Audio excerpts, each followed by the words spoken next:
no antidote. There is no antidote. There is no antidote. There is no antidote. There is no antidote. Sometimes things end. It happens to everyone. Heartbreak. But heartbreak can also affect your actual physical heart. The very processes that keep you healthy can change when you're under enormous amounts of stress from loss, from the ending of a relationship, and much, much more. And when it happens to a journalist like Florence Williams, it launches a journey, a personal and scientific journey, into heartbreak, what it means to have a broken heart, and what it means to heal from one. Her quest takes her on a personal journey, on a journey inside and a journey outside, to test the limits of human experience, to find out what is happening inside the body, to find out why you become ill. Why did her systems seemingly stop working correctly? Why did she end up with 2 autoimmune conditions? And how can heartbreak be responsible for so much pain? And how can nature be a part of how we heal? From the author who brought us The Nature Fix, Florence Williams comes to talk to us about the science of heartbreak. And we are so excited that she has come here to do so. I've seen so many of you already in the chat. It's so good to have you. Some of you are still being snowed on, apparently. Rebecca wants to pet tiny claymation Darwin. Sadie suggests we have a claymation Darwin petting simulator. You missed it. Darwin was actually inside my chair a little bit ago. I told you all online how he's figured out how to unzip things. So yeah, it could be a very interesting evening by all accounts. And I know Davey's just as excited as I am because this was an amazing book. This was a fantastic book. Yeah, you know, we normally have so much fun with these topics, but heartbreak felt a little bit of a hard topic to have fun with, but I think we still came up with a sketch and a quiz that I think we did. please the peculiars. I think we did. But it was such a meaningful book because I felt like it had so many different types of things to offer. So many things that honestly, I hadn't even really thought about. You know, I know that stress can put all kinds of things on you and in you and make you unhealthy. But the idea that your broken heart was literally part of that, unbelievable, amazing, and gorgeous writing. So without further ado, welcome Florence Williams. Yay! We did a little ink explosion just for you. It's so great to be with you here today. Thank you for inviting me on. Well, and we're here also to congratulate you because, and of course, Davey, I know you were away, but I think you saw the news too. You won the PEN Award, which is a huge, huge honor. Thank you. It was such a surprise and a shock for science writing, and a great honor. It's very exciting. We've had another, actually, Lindsay Fitzharris won it for science writing several years ago. So we've had a couple of our authors have a chance to do that. And I just think that's so exciting to be able to say, we have quality here at the Peculiar Book Club. This is the good stuff. Clearly. I have to say we've really had a good time. And also we had Amanda Johnson was with us a little bit ago. She is a VIP. We do have VIP members. The VIP members help support the club financially so that I don't starve to death. In addition to having Mark, who feeds me so I don't starve to death. But the green room time is one of the perks that you get as a VIP member. And Amanda got to pop in and just get a chance to kind of hang out and talk and watch Darwin unzip the bottom of the chair. So yes, Kristen Meston also gives you a big hooray for the PEN Award. It's such an honor. They're always amazing writers, and it's exciting. I'm sure it's exciting for you too. I'm already starting to see some questions queuing up here, and I do have some announcements I want to go through that are good, that I want us to get through early today. But I just wanted to pop in to say, Amanda says, I hope some of you listened to the audiobook. It was amazing. And I had the audiobook. Yeah. Great. What a production. Absolutely fantastic. Thank you. There is a little bit of a story behind that because I taped all the interviews, that I did while reporting the book. I wasn't sure what I was going to do with all that tape. Maybe it would be a podcast. But what it really wanted to be was an enhanced audiobook. And it's so cool. And then Pushkin ended up buying the audio rights, and they were so fantastic to work with. And it does have the sort of podcasty quality to it, with that layered in and original composition. And I'm so glad people out there heard it. That's great. It's really when you made the decision to include that, did you have to go back and like talk to some of those people and be like, I'm going to use this audio? Like, you know how we were messing around with my phone? Well, I have made podcasts based on other books. And so I generally have people just sign release forms kind of while I'm picking them. But there were a couple of people I had to go back to, like my therapist. Oh, right. And I wasn't sure what her reaction would be. I was like, hey, I really want to play some of our, some of our Zoom therapy sessions. What did she do? She was totally game. It was great. That's cool. That's cool. Amanda says, this set the standard for nonfiction. I hope you're a trendsetter. I do too.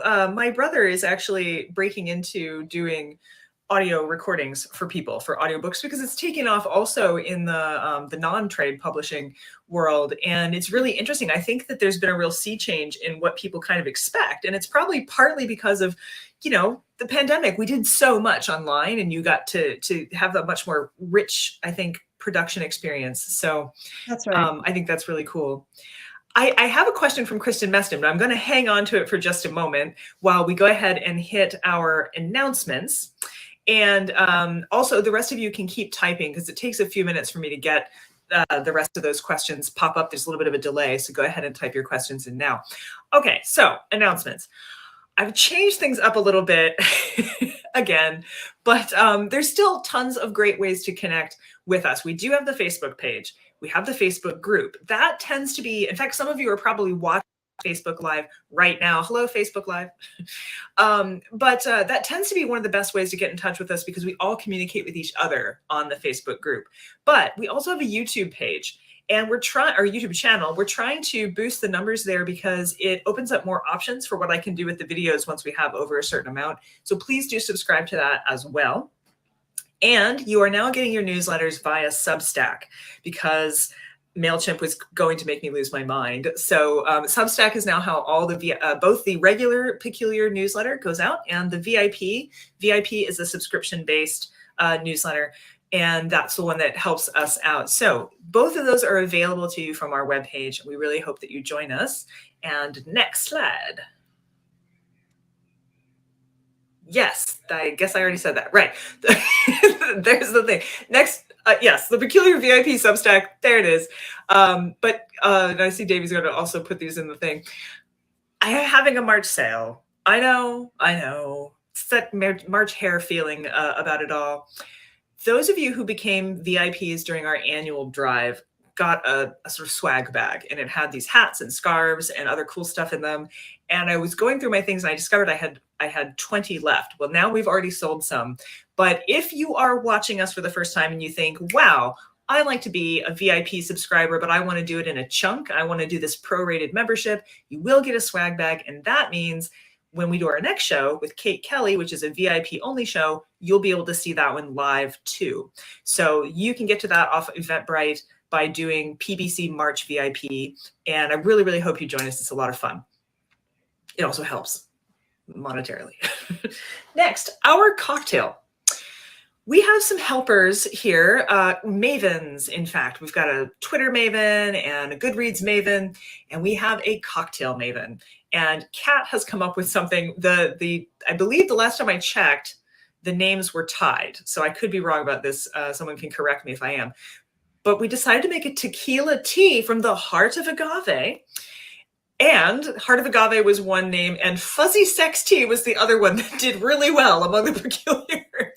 So basic ingredients are lemon syrup and Earl Grey, peach syrup, tequila. It's a great drink. The recipe is up on our Facebook page, and we hope that you will enjoy it. I will be having little sips as we go this evening. As always, a gorgeous photograph that she took as well. And yes, that's our shop. I always forget to talk about it, but we do have a t-shirt shop. It does t-shirts and stickers and mugs and all that kind of stuff, sweatshirts. always just forget to mention it, but it is there for you. And is that it? Nope, there's another one. Oh, we The got Movie Club. Oh, yes. We got to talk movies. So the movie we're going to do this month in honor of the book Heartbreak, I kind of had to go with the most cliche heartbreak movie I could think of in recent memory, which was Eat, Pray, Love. So do we have so the goal is to find a movie that fits the themes of the book. So do you think I haven't watched it yet? Me and Darren, my movie podcasting partner, are going to record this weekend. Do you feel like Eat, Pray, Love fits the themes of your book a little bit? I think it does loosely in that it's kind of a post breakup, divorce, broken heart journey. Absolutely. But there's really not any science in it. And, I mean, that's kind of the model that I was trying to break a little bit. Because there's no hunky guy who shows up at the end of. Oh, I haven't seen it yet. No spoilers. Oh, spoilers. Everyone knows the story. You know what? I'm excited. I'm excited that I listened to your book first, so then I can apply the science and the things I learned from you. Maybe I'll find some connections. Possibly. Yeah. More science is always better. Laugh. Yeah. Yeah. Of course it is. The podcast is really fun. If you guys haven't joined us for one of the movie podcasts, I know people who go deep in movies. I don't know anyone who goes this deep in movies. It is exactly what nerdy people like us really most want out of life. So please do join. It's on our regular podcast link. So it's our regular one. Super all right. good. Those are our all announcements. right. Those are our announcements that we're doing today. Oh, wait, there's one more announcement. That's right.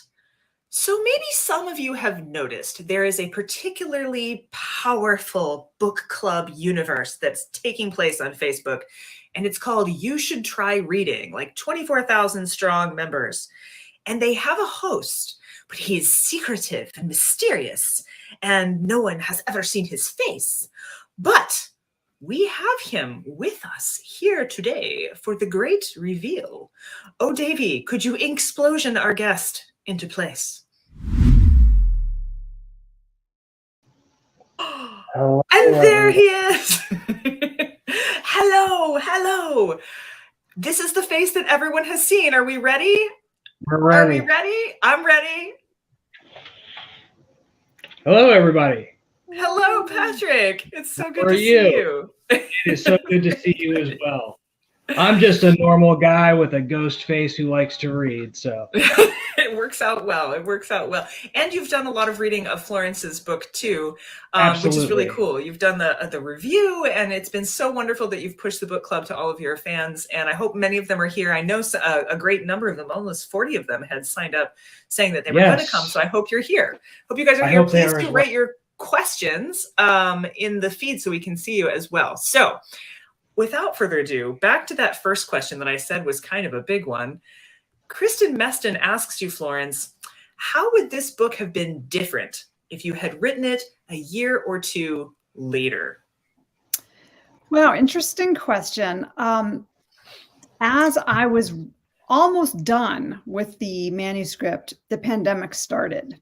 And I had to turn the book in a couple of months later. And it was very hard to tell whether this pandemic was, just a short thing or a long thing. I did make some references to it. But of course it ended up really changing, everything. Including publishing. Including publishing. That's right. So, and the launch, of course, and all that. But more importantly, I think a lot of people really experienced so many of the themes in the book, which include loneliness, and disappointment and isolation and grief and how our immune systems are affected. So I think, if I were going to write it now, I would certainly spend a lot more time on loneliness kind of separate from romantic heartbreak. Right.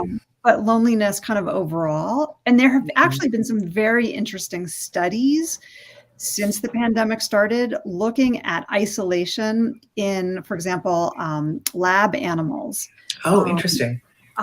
Certain monkey species where the researchers will take a group of monkeys, isolate some of the juveniles, and see actually what happens to their immune systems while they're in isolation for 2 weeks. And it's actually very dramatic.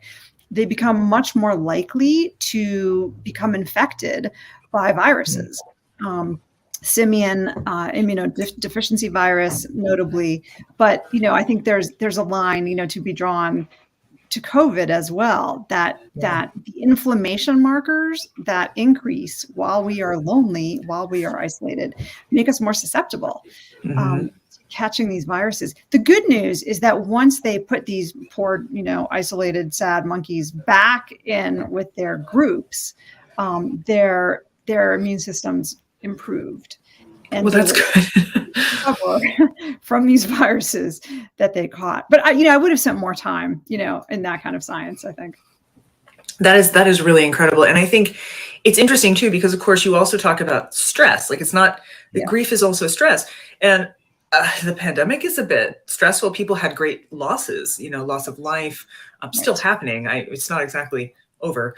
So I think that's really, really powerful. Next question comes from Amanda Johnson. She says, do you think heartbreak experiences have changed as our ideas about marriage and relationships have changed? Will the younger generations experience heartbreak differently than we do? Wow, interesting question, Amanda. The experts I talked to said that heartbreak is such a universal and particular kind of experience because we are such a hyper-social species. We humans, we are really wired to attach very strongly. And because of that, when those bonds of attachment break, we feel them very strongly. And people assured me that we feel them in similar ways, whether we are 70 or whether we are 17. We feel love in similar ways, and we feel heartbreak in similar ways. So I would be surprised, if much changes because we're viewing relationships differently. I do think that there's a huge kind of social and cultural component to heartbreak where we may feel like there's a stigma attached, for example, to being divorced. That is certainly lessening, I'm happy to say. Yeah. And to the extent that, our identities are so kind of wrapped up in maybe being married, maybe that is changing. Absolutely. But I think the heartbreak itself, it's still going to hurt no matter what kind of arrangement you find yourself in. And I like your point about the age difference, right? Because I think some people have, some of us have kids. Okay, I don't, I have a cat. Patrick, I think you've got some kids, but they experienced isolation and a kind of heartbreak as well during the pandemic, where suddenly am I right, Patrick? I think people whose kids are really separated out, it's a, there's going to be so many studies about what that's ultimately going to do for their psyche as adults someday, I think. I totally agree. And I know that as we were discussing prior to the show, my child experienced first and second grade in a remote setting. So her linear memory actually doesn't really start until the pandemic began. So it'll be really interesting how her generation is impacted by that. But I also think, back to the point of heartbreak, just the change in the dynamic of the timeline for relationships. I know as a millennial myself, a lot of us are either getting married later or not at all. I know lots of people are not having children, but that doesn't negate the experience of heartbreak through loss in other ways, even though it might not be in that traditional sense. So, but it'll be really interesting to see how this generation Alpha, I think they're calling it, that has come, into their linear ideas during the pandemic, how they will fare, having been non-socialized during those very important years, Yeah, I was thinking that when you're talking about the isolated monkeys, I was like, I feel like we just did this massive experiment on everyone's children, to a degree. Next question comes from Susan Ballinger, by the way. Susan is great. She's one of our rampages of Susans. We have several Susans in our group, and we've decided the collective noun for Susans is a rampage, and dinosaur rampage kind of. She says, I left my 20-year marriage out of frustration. I didn't experience heartbreak, but absolutely experienced betrayal. I just retreated into myself completely. Do you plan to follow up on dumpers? Yeah, interesting question. At one point in the book, I talk about how there's less science on the people who do the dumping than there are about the people who are dumped. I was dumped, and Helen Fisher, who's one of the scientists I interview and spend time with, she's actually put dumped people in brain scanners and has looked at their brains, imaged their brains. She has not done that with the dumpers, and she says we know less about the dumpers. But Susan, it sounds like in your experience, if you were betrayed, that certainly there was an element that was out of your control, that you weren't really fully engineering the fate of your marriage or your partnership. And betrayal, we know, is there is actually quite a bit of research on betrayers and people who feel like they have been sort of cast out or judged in comparison with other people. And this is something you see a lot in romantic relationships where people's relationships break up, end up having particularly strong feelings if they have been left for someone else, whether you're male or female. Right. As humans who are very, very attuned to how people view us, if we feel that we lose in a comparison, we take that very, very seriously. It's a devastating feeling. It has a lot of consequences. For men, they often can turn violent, full of rage, if they feel that they have been betrayed. And women, as you do, I think often internalize it. We end up kind of retreating into ourselves. And sometimes what you see as a consequence of that, are depression and increased loneliness, anxiety, anxiety, for women, often eating disorders. So I think no matter how the relationships break up and sort of who's at fault, it's always a two-way street, right? Right. I just got a question, and I do forget. This show is also often for people who haven't read the book yet but want to. So we try not to give too many spoilers, but it is also a good idea for us to ask you the sort of basic question about your personal experiences that led you here, which is a question from Randy Trent. Because even though your personal experience is in the book, I think it's really good for us to kind of cover. Well, but it's good because not everybody is going to know that. This is really a kind of personal journey from your perspective. And but at the same time, not everybody has personal experiences and then writes them down. So what is it about Florence Williams that led to this book, both the experience and the fact that you're a journalist?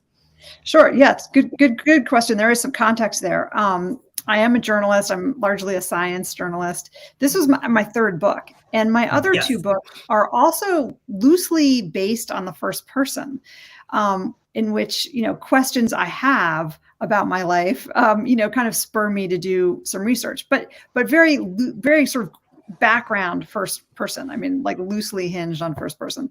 And then I got divorced after a 25-year marriage, in which I met my then husband when I was 18.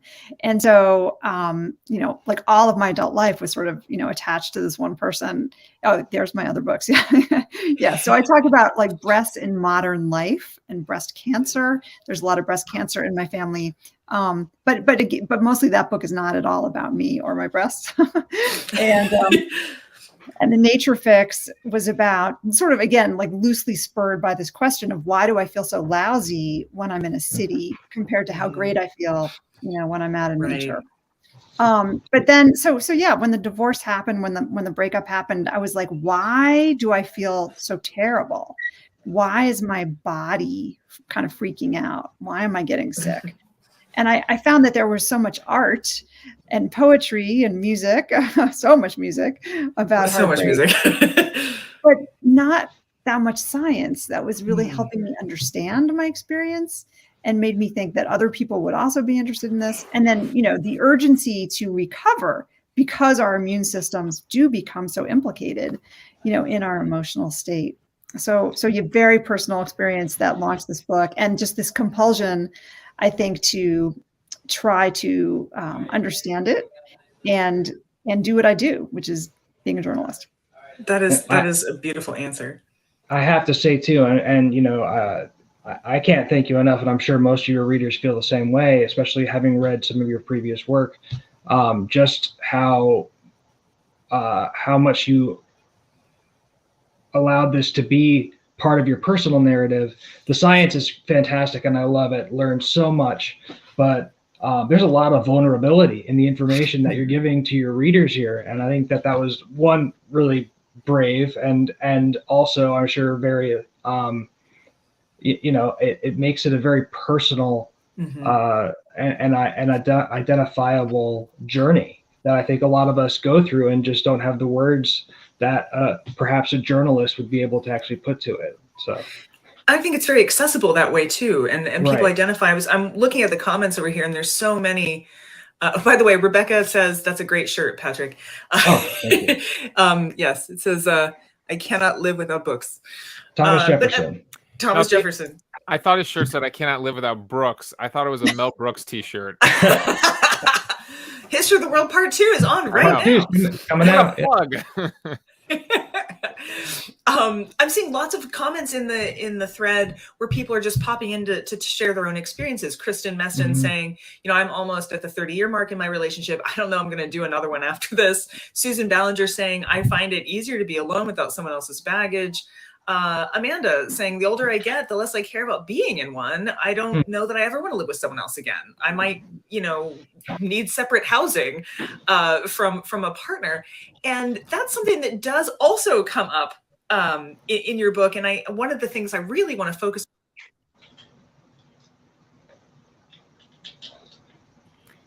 Brandy, we've lost you. Lost your audio. Oh no. Just as she was getting to her question. Yeah.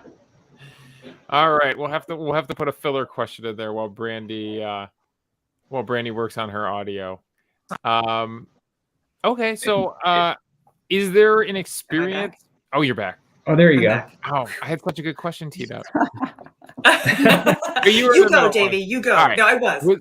Was there you talked about a lot of different experiences, whether it's, going out and doing the psychedelic drugs or meeting different people. Was there an experience in the book that you were like, oh, I can't wait to get this down on paper, or this is one I really want to share?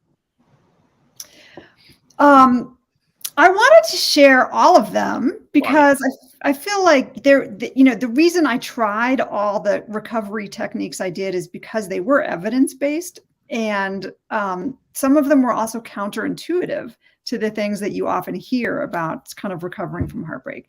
And I think that although there was no kind of one magic bullet, unfortunately, that made me feel like I had recovered from my heartbreak, I think they all helped a little bit.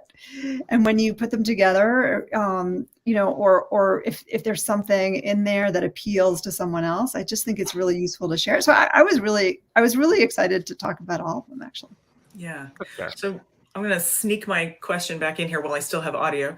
What I was going to say is so much of your book is actually about hope and the science of healing, which I think is really, really important. And it just so happens that Amanda Johnson had asked a question about that. She said, do you think one of the keys to overcoming heartbreak is to lean into feeling your emotions fully when they're extreme? It seems like we've normalized kind of avoiding extreme emotions.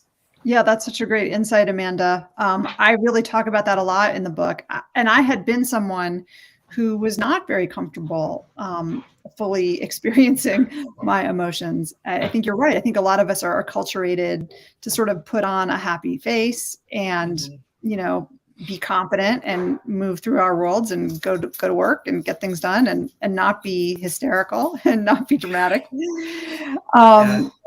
And yet, when I was heartbroken, I could not help but feel those feelings. They were undeniable to me at that point. And the weirdest thing happened, which was that when I started to share them with other people, and sometimes that helped me feel them even more deeply, I felt better.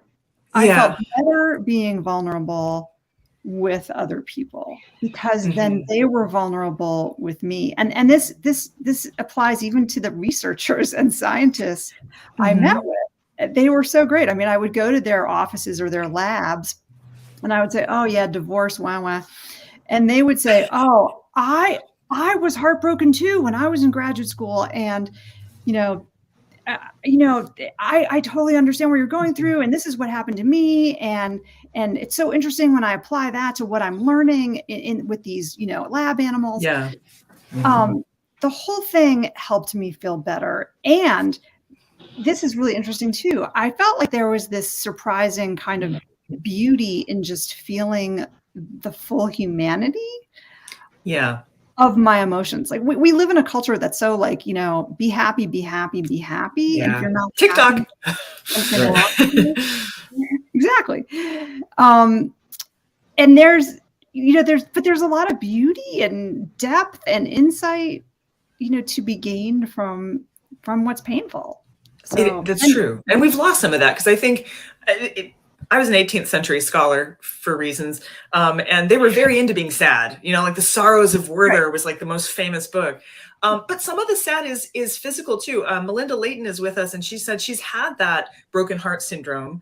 And how does this physical manifestation relate to the heartbreak phenomenon as a whole? I don't think it's terribly widespread, but it's probably more widespread than we might think. Yeah, the Takotsubo is a fascinating condition. I made you say it. Yeah, I do like it. It's Japanese for octopus pot. Mm-hmm. And it's what happens to the heart. The heart takes the shape of an octopus pot with a big bulbous kind of ventricle. It's the left ventricle. Yeah. And what happens is that it gets flooded by stress hormones.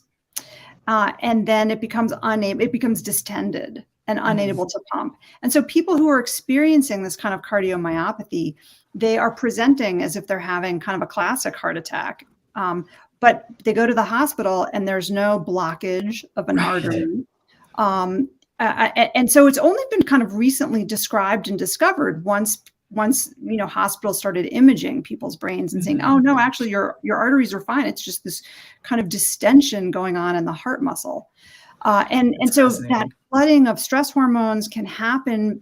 It can happen because of a big emotional event. So, for example, we see sometimes, very nice graphic. Yeah. This is why you want Davey and not me in charge of these things. Just hop into Photoshop and whip that up. No problem. That's fantastic, Davey. Thank you. So, this is one of the reasons that in a happy long married couple, when one partner dies, the other one sometimes dies, soon thereafter. Yeah. Shortly thereafter. But it can also happen, and I talk about this in the book, and I don't mean this to necessarily be comical, but sometimes during a soccer game where there's a World Cup match, and people take this so seriously, and they'll drop dead when their team loses. And it's Takotsubo. Now, most people with Takotsubo do not drop dead. It has a much lower fatality rate. But about 5% of people who go to the hospital with some sort of heart condition like this, it is Takotsubo. It can also be from actually a physical blow, like an airbag. But again, it's those stress hormones hitting the brain. So it's sometimes, I think it was Sir William Osler who said about 150 years ago, the tragedies of life are largely arterial. Yeah. Our cardiovascular system very much registers our emotional state. I find it very metaphor, heartbreak. My apologies. I found it really interesting that you discussed that, and I happened to watch a medical drama the week that I finished your book, and there was a patient with this condition, of course. And what I find so interesting, besides the fact that there is a broken heart syndrome, that it's very real, that I think it was dismissed for quite some time until the science kind of caught up. Some of the things that you have addressed, without spoilers coming in, was about your own health. And as a guest today, where my biggest question for you is, while you seem very fine and very adjusted physically, you had issues that were going on, and how are you now physically? Yeah, thanks for asking. I have 3 autoimmune conditions, and 2 of them occurred since the breakup, right. Shortly thereafter. one of them is type 1 diabetes, which is usually diagnosed in children or teens. Occasionally it's diagnosed in adults. It is an autoimmune condition. It's separate from type 2 diabetes. And it's which, your body is sort of attacking your pancreas. And it doesn't, I don't think it's reversible, unfortunately. I mean, I'm kind of, I'm doing really well, and I'm sort of plateaued, which is nice, but for now, but it is a progressive disease, unfortunately. And when I talk to, medical experts, researchers, including someone at Stanford, he said, sometimes these autoimmune diseases are triggered by stressful events. And that stress does play a role in them. So it would be impossible to say that I have kind of like divorced diabetes. Since I wrote the book, I have heard from quite a few other people who also have chronic health conditions. And from the science, it sort of makes sense, because we do know our immune systems pump out a lot of inflammation and transcription factors that upregulate inflammation when we're facing stress. This is part of so much of the COVID research right now as well. Yeah, that's right. Yeah, that's right. Yeah. Well, I was actually, I find it interesting too. I was diagnosed with an autoimmune disease shortly after I started taking Chantix to quit smoking about 10 years ago. And there's that trigger, and then also the propensity for multiple autoimmune diseases to be present at one time. Yeah, that's right. So once you have one, there's the likelihood of you developing another is significantly higher. Yeah, and I have to say, in reading your book, again, no spoilers here, but when you go on your journey on your own, your solo journey, I was scared to death for you, because that I know that part of the process is sort of an agoraphobic response of being able to be helped if you were in a situation where you needed it, and you abandoned that possibility through your journey, and I found that very interesting. Well, not entirely. I'll just say, for context, Patrick is referring to a solo wilderness journey. Right. Yeah. I headed out in a canoe for like 14 days by myself, but I did have a satellite beacon,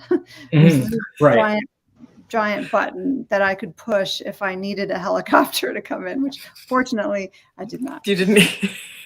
Well, I want us to hang on to these thoughts for a moment. We are ready for our mid-show break for our musical accompaniment. But when we come back, there's a really, really great question that got asked earlier by Kristen Meston, and this ties into something that I think that is super important, and that is the power of hope and the power to see that things will get better, that things will change. Kristen Meston asked, have you ever thought about editing a teen version of this book? The coping strategies and the universality of experience seem like things we could learn earlier to make life easier. And I just think, when we come back from our break, it would be wonderful to kind of explore that a little bit about, the first time anything happens to you, it's so bad, right? The first heartbreak, it does seem insurmountable. And so to see that you can get beyond these things, I think is really important and valuable. So with that in mind, musical accompaniment. Oh, hello, Peculiars. It's us, Charming Disaster. We have a brand new song to share with you. It's about carbon monoxide poisoning. Obviously.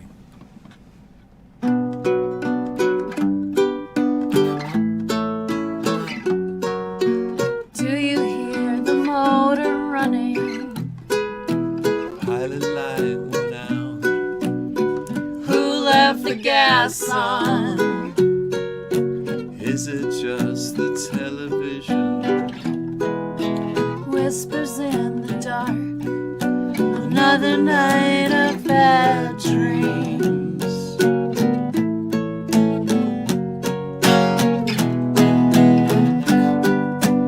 You can hear the restless spirits. Feel a sense of dread. What's in the basement? Take a dizzy inhalation. You can't catch your breath. You've got the vapors. Cherry red, that's how you'll know. The evidence when blood runs cold. Nobody said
haunted.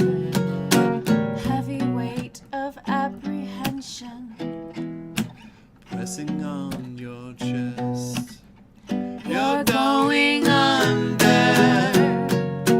floating through the empty hallways. You haven't left your bed, forever slumber. Cherry red, that's how you'll know. Evidence when blood runs cold. Nobody said you need a ghost to have your house be haunted. Have your house be haunted. Have your house be haunted. Have your house be haunted. Have your house be haunted. Have your house be haunted. Have your house be haunted. Have your house be haunted. Have your house be haunted.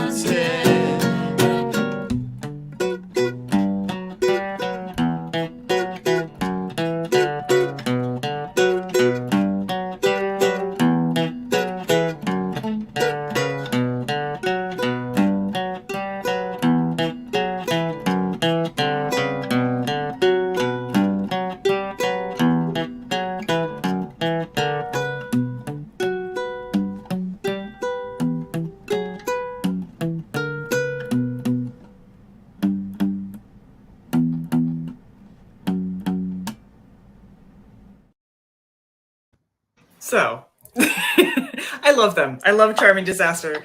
They are so fun. Their new album just came out, and I did get the Oracle deck, and it is beautiful. I don't know how to use the Oracle deck, but it's pretty. By the way, I just realized I wear a me-colored shirt. So for anyone confused, the stripes are just stripes. It's not like I'm wearing some kind of bondage wear right now. I saw myself small in the corner, and I was like, oh, that looks different. So now that we're back, I do want to know whether you have thought about writing a book like this as a hopeful book for a younger audience. I haven't. I think it's a brilliant idea, although I wonder if a TikTok would be more, effective, right? Or something audio related. But I do think that young people experience heartbreak so painfully. Yeah. And it can have this kind of lasting, tail.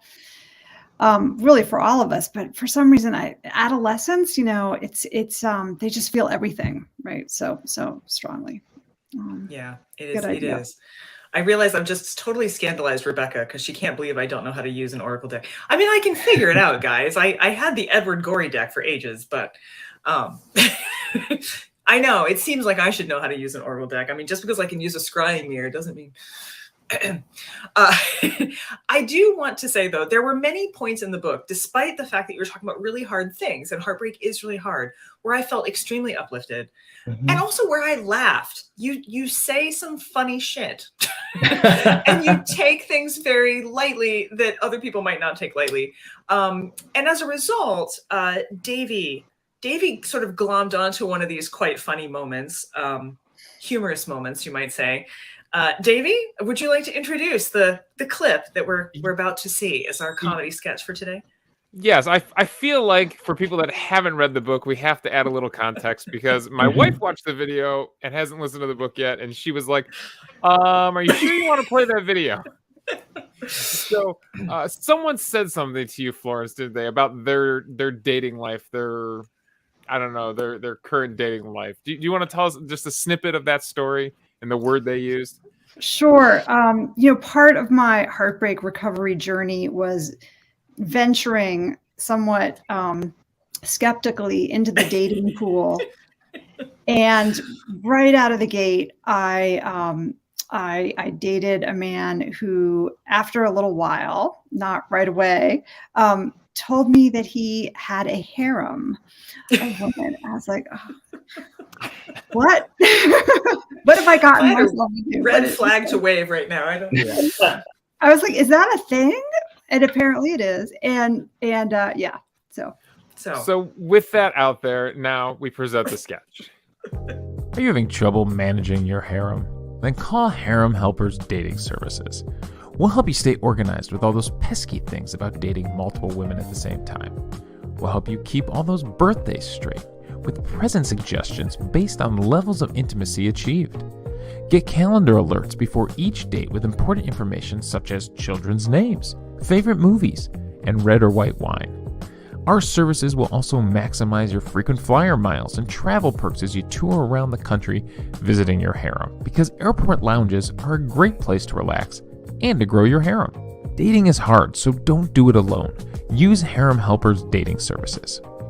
Or, maybe don't date multiple women without them knowing about each other, and if you do date multiple people, maybe don't call them a harem. Maybe just be honest that you're dating around and not looking for anything serious, because being polyamorous is fine, but calling it a harem and sneaking around makes you seem like a dirtbag.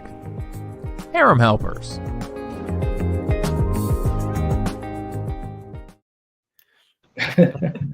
I love that, dude. Well, I do too. And suddenly, like a bunch of you were talking, they're like, "Oh, Brandy's shirt would have been totally appropriate for that guy." Yes, speaking of bondage. Yeah. Anthony Girl says she prefers her hair to be local. Shop local. Shop local. I recorded that when maybe it was in hearing distance of other people, so I kind of had to keep my voice down as I was recording that VO. I know this kid is joking, but I'm Polly. We could really use this. That's the reason I tagged the sketches I did, because there's nothing wrong with the it's not the lifestyle. No, it's not the lifestyle. The way it's presented, especially from the person in the book. It's the lack of full disclosure. Yeah. At a time when you're very vulnerable. Yeah. Does he want to come say hi? I have a cat meowing at the door. Are we gonna come say hi, see Mark? You can let him in. Darwin special appearances. You want Darwin? No, it's okay. Bring him here. They want him. Yeah. Now you must bring him. Introduce them. You brought him into our lives. Come on, Bug. Well, now you're gonna have to. Yeah. Now he wants a freaking invitation. That's how it always is, Go get him. The peculiar pets are a very important part of the show. Yeah, they are. I like the what is it? The sensual tone of it really adds to the ambiance daily. I love it. Oh yeah, now we've got people. Darwin. I would like to see the baby. I do feel like I have Grogu. You guys saw the picture. I shouldn't I don't want to take up extra time, but I had him in the car carrier, and he's figured out how to use the zipper, so he unzipped himself out of the car carrier. So I had to strap him to my seatbelt. So he just sat there like a little Grogu, just like while I'm driving around. So yeah, they would like to see the baby, Mark. This is the wildest house cat of all time. Speaking as being a pet owner, one of the things that hurt me in your story was when you said you had to share the dog. Like when the dog went to his house, I was like, no. You can share the kids, but not the dog. Oh, there we go. I got the dog in the end. Yes. All right. Well, that makes it better. That does make it better. Well, while we're hunting for Darwin, because now he's being catty, I think that we should probably have a quiz. So we should have a quiz. When we come back, I do have a couple of more questions, but in addition, don't let me leave without telling you guys about the dinosaur puppets, because it's very important. Okay. All right. Quiz time. So we did mention about heartbreak music, and I tried. I really did. I scoured websites, and frankly, there's just too much music. I couldn't quiz you about heartbreak music because every website had their own list. I didn't know how to quantify it. So I took a different thread in your book. And I guess I am going to get in a little bit of spoilers, but you talked about this incredibly adventurous journey on a river in Colorado. And you did get into some of the dangers that you faced on this journey. And I decided to pull that thread. And the quiz this week is about the most dangerous rivers in the world. So, good echo. This is from just to let you know where my source is on this. This is from farandwide.com. So we're gonna quiz you. The peculiars will help you out. Patrick is allowed to play along. So Yeah. The first we go. question. This 3,000-mile river that goes through Angola, Cameroon, Central African Republic, Democratic Republic of the Congo, Republic of the Congo, Tanzania, and Zambia is deadly because it is the deepest river, 720 feet at its deepest, and involves many rapids, gorges, and waterfalls, including the river's most treacherous part, a wide canyon known as the Gates of Hell. Probably something you don't want to do on a solo canoe mission. Maybe So not. is this the Congo River? Oh, sorry. are the I Gates was of just Hell going to say, actual are the gates? waterfalls gorgeous? I don't know. They might be gorgeous, but they're deadly. Is this the Congo River, the Zambezi River, or the Nile River? Peculiars, you're gonna have to help, I think, on this one. All right, guys. Do we just guess? Or Yeah. You guys can guess. The peculiars are guessing, though. The peculiars are staying rather mum over here. That's I the see. that's the Zambezi River. Yeah. Zambezi, I you go agree. with the Zambi. We've got a B here and a B, but really she's guessing. We like the letter Z basically here on the Peculiar Book Club. All Oh, right. Kristen says maybe A. Maybe A. All right. All right. The answer is Kristen's right. Oh, Tori and Kristen. I will tell you that Zambezi was listed as the #1 most deadly river on the list, but I thought the Gates of Hell fact was just too much fun. I had to go with the Congo River and the Gates of Hell. Fair enough. Abandon all. Question number 2. This 1,558-mile river in Australia is deadly because swimmers often underestimate the strength of its currents and undercurrents. Whirlpools can form unexpectedly, and sharp temperature drops can cause cramping, which could sink a swimmer very easily. This river has the most drownings in the entire country. Is it the East Alligator River, the Murray River, or the Yarra River? Okay, I'm canceling out the alligators, right? Because they don't got alligators. Don't they get crocodiles or something? They have crocodiles. Yeah, I think process of elimination C there, but See, yeah, sounds Australian. My Australian geography is not my strong suit, I'd say. Rebecca says no clue, but I'm for sure going to avoid wherever that is. Kathleen says she would die boating on all of them, but still wants to go.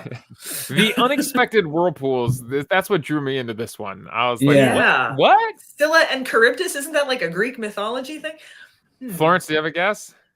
I might go for B.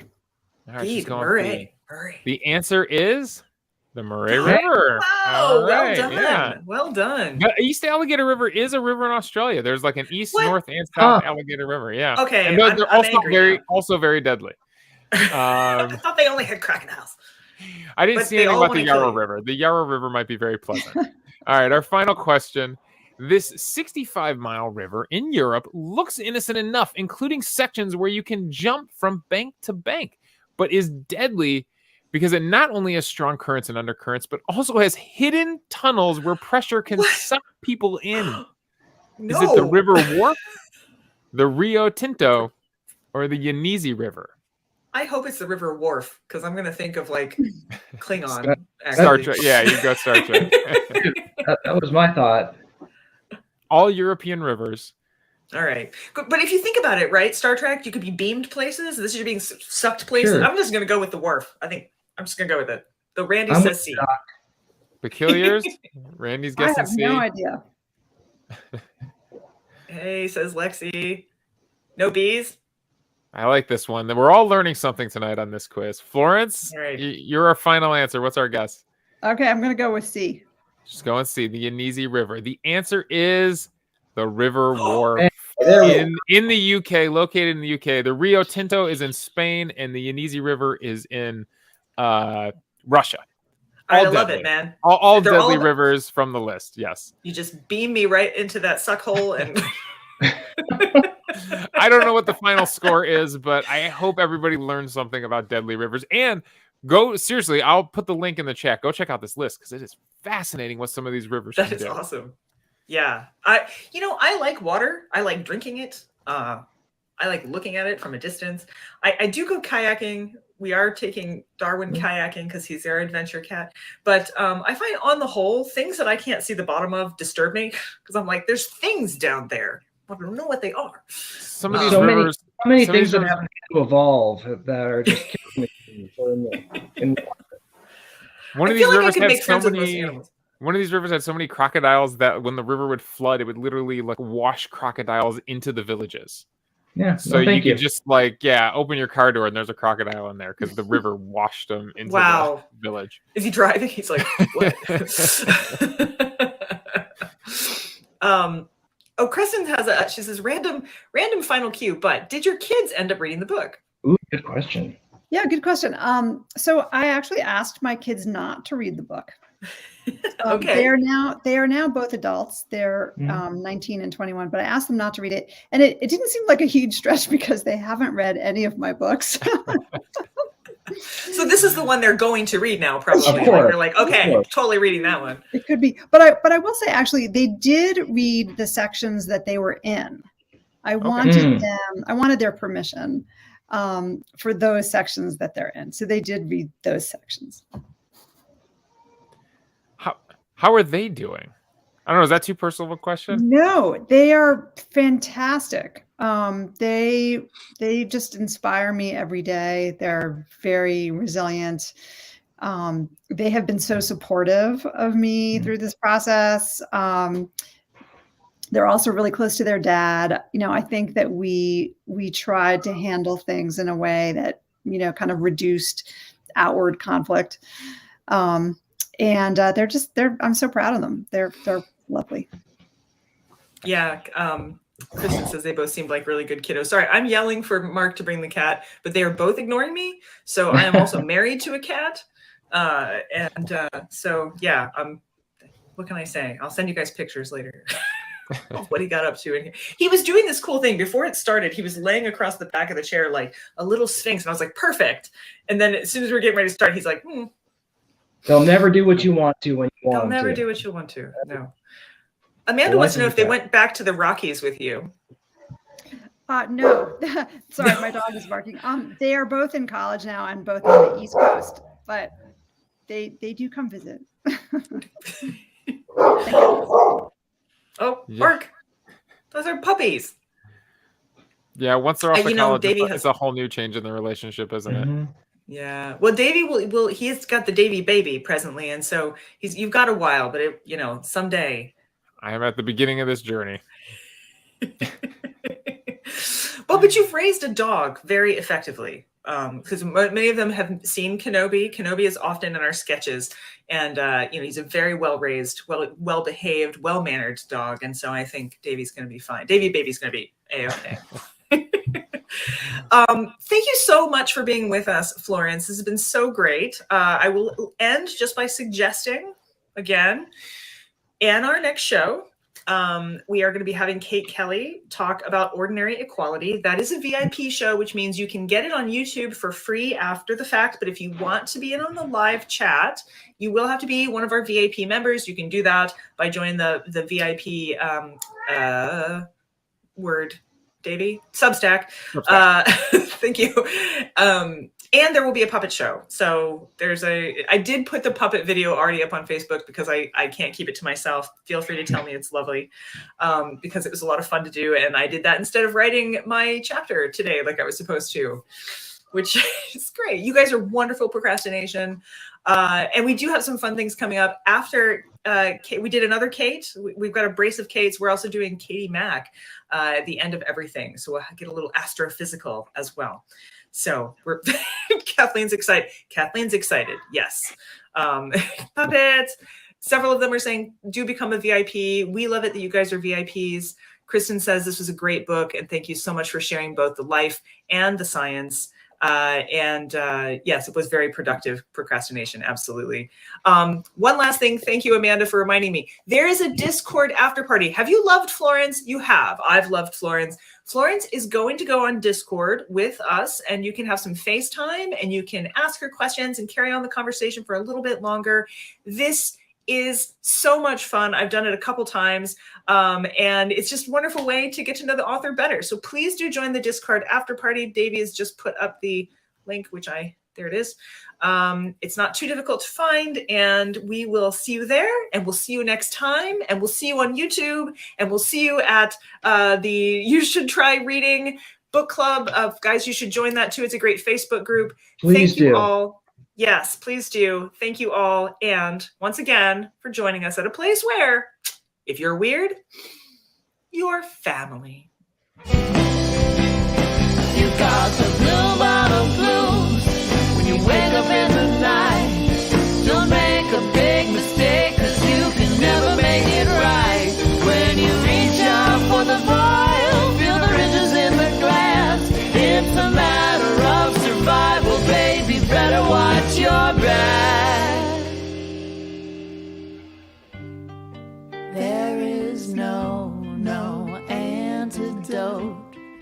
There is no antidote. There is no antidote. There is no